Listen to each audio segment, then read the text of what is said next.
Assalamu alaikum, dear students. Our today's topic is pollution of air and water, part 4, class 8. In the last session, we were reading about the harmful effects of the various pollutants, various air pollutants, and how these pollutants came into air. And we discussed about automobiles. Automobiles, they produce pollutants like carbon monoxide, carbon dioxide, nitrogen oxides, and smoke. And these pollutants produced by the incomplete combustion of fuel in these automobiles produces various pollutants. One of them is carbon monoxide. And these pollutants, the carbon monoxide, it reduces the oxygen carrying capacity of the blood. In the similar ways, you have seen in winters, you have seen harmful effects of air pollutants.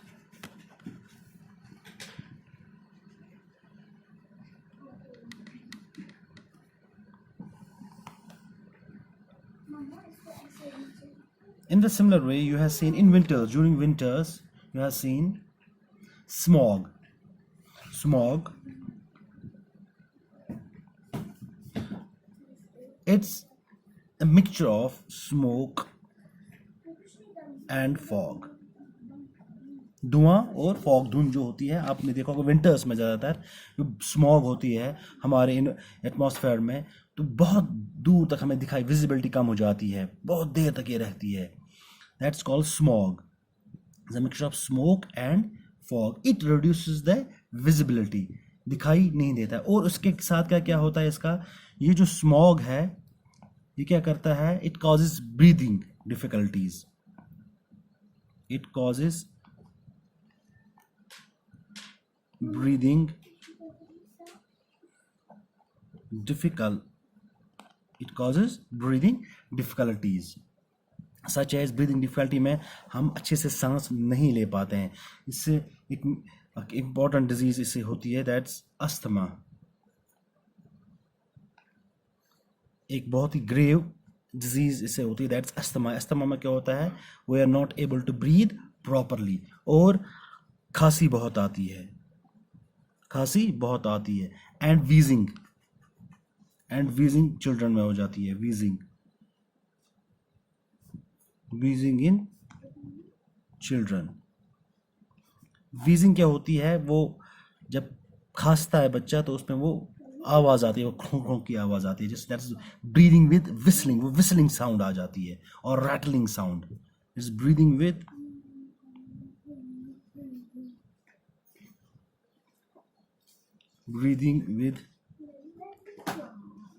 a whistling sound,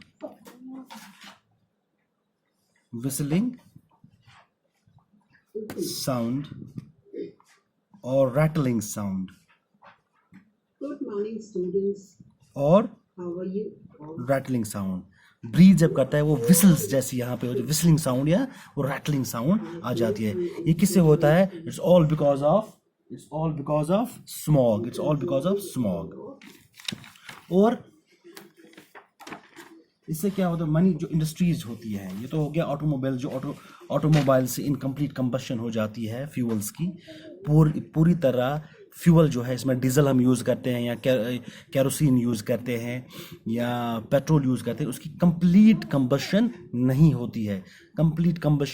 होती. उसकी वजह से ये pollutants produce हो जाते हैं, जैसे carbon dioxide, nitrogen oxide, sulphur oxides और कार्बन मोनोऑक्साइड. इससे फिर ये प्रॉब्लम्स हो जाते हैं. अब इंडस्ट्रीज से भी, जो बहुत सारी इंडस्ट्रीज हैं, उनसे भी बहुत सारे पोल्यूटेंट्स निकलते हैं, which are the major cause of air pollution. जैसे पेट्रोलियम रिफाइनरीज.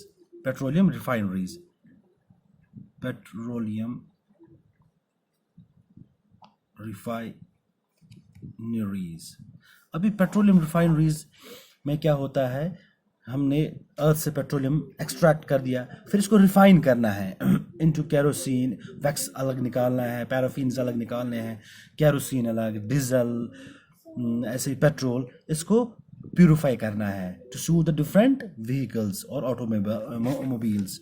अब उसमें रिफाइनिंग के दौरान जब हम रिफाइन करते हैं वहाँ पे बहुत सारे गैसेस पोल्यूटेंट्स निकलते हैं। यहाँ से क्या निकलते हैं? बहुत सारे गैसेस पोल्यूटेंट्स, गैसेस पोल्यूटेंट्स। कौन कौन सा gases pollutant during the refining of petroleum? कौन कौन सा? सल्फर डाइऑक्साइड, सल्फर डाइऑक्साइड ये निकलता है, sulphur dioxide and nitrogen dioxide, nitrogen dioxide ये है, they are the air pollutants. ये एयर पोल्यूटेंट्स, ये एयर को पोल्यूट करते हैं। जब ये कब निकलता है? When we are refining the petroleum, when we are refining the petroleum, वहां से हमारा निकलता है gases pollutants, sulphur dioxide and nitrogen dioxide. और कहां से? एक तो इनके, और ये कहां से निकलता है? और ये निकलता है कहां से? During the combustion of fuels, like जब कोल की कंबशन होगी पावर प्लांट्स में, जब पावर हमें जनरेट करना होगा, अगर हम हाइड्रो इलेक्ट्रिसिटी प्रोड्यूस नहीं कर रहे हैं तो हम कोल यूज़ करते हैं। जब हम कोल यूज़ करते हैं तो वहाँ पे कंबशन जो होती है, उसकी कंबशन की वजह से ये गैसेस पोल्यूटेंट्स निकलते हैं। During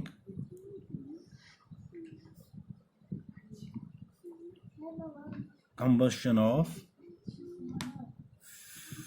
fuels like coal in thermal plants, thermal power plants। जब फ्यूल की कंबशन होती है, थर्मल पावर प्लांट, जब हम पावर जनरेट करते हैं तो वहाँ पे भी ये गैसेस पोल्यूटेंट्स निकलते हैं। और अदर इसके बगैर और पोल्यूटेंट्स हैं which pollute the air, they are chlorofluorocarbons, chlorofluorocarbons।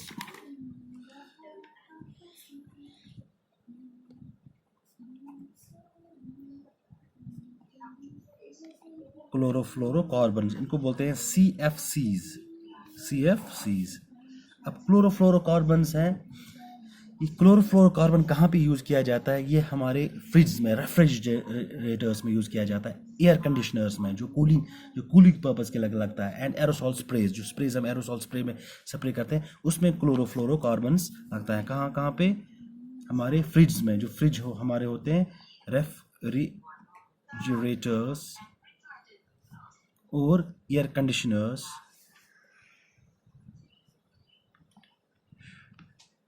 ACs, हमारे एसीज, एयर कंडीशनर्स, हमारे एसीज एंड एरोसॉल स्प्रेज में।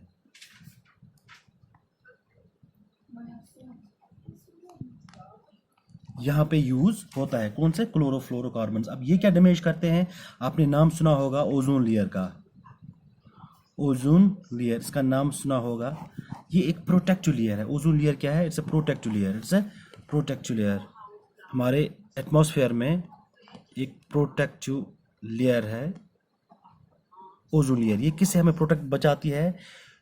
फ्रॉम द हार्मफुल, जो सन से रेज निकलती है, हार्मफुल जो सन से रेज निकलती है, harmful UV, ultraviolet rays, ultraviolet.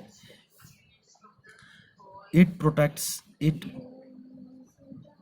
protects us from harmful ultraviolet rays। जो अल्ट्रावायलेट सन से अल्ट्रावायलेट रेज निकलती है, they are very harmful. They cause, उससे क्या होता है? अगर वो हमारे स्किन पे पड़ जाए, they cause skin cancer, they cause skin cancer.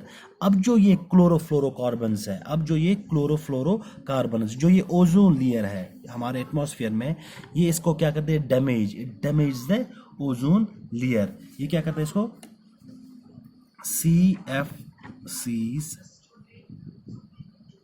Damage the ozone layer. इसको आपने सुना होगा ओजोन होल, ओजोन होल आपने सुना होगा। ओजोन होल है क्या actually? Ozone hole, thinning of ozone layer, thinning of ozone layer. ये थिन होती जा रही है इन्हीं की वजह से।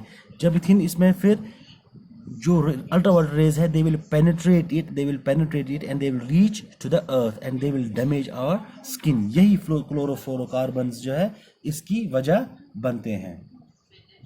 और आपने सुना होगा इनके बगैर क्या क्या वो प्रॉब्लम्स होती है इन पोल्यूटेंट से। They reduce visibility, they cause diseases, various types of diseases. अब ये इसके बाद ये हमने देखा लिविंग ऑर्गेनिजम्स पे। अब नॉन लिविंग कंपोनेंट्स पे भी इनका असर होता है। नॉन लिविंग कंपोनेंट्स पे भी जो ये पोल्यूटेंट्स है, they also damage the non living components in on our earth. अब कैसे करता है और कौन कौन से नॉन लिविंग कंपोनेंट्स पे इसने असर किया होगा, इंशाल्लाह that we will be taking up tomorrow.